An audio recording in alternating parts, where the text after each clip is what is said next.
घाबरलीस ना वाटलंच होतं आई, एकटी एकटी घाबरलीस ना वाटलंच होतं आई, म्हणूनच तर सोडून तुला लांब गेलो नाही. एकटी एकटी घाबरलीस ना वाटलंच होतं आई, म्हणूनच तर सोडून तुला लांब गेलो नाही. ना ना ना ना ना ना ना ना ना ना ना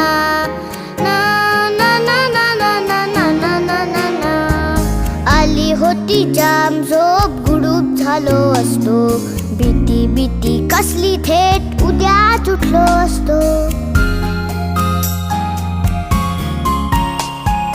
आली होती जाम झोप, गुडूप झालो असतो, भीती भीती कसली थेट उद्याच उठलो असतो. मात्र वाटलं आपल्या पुरता विचार बरा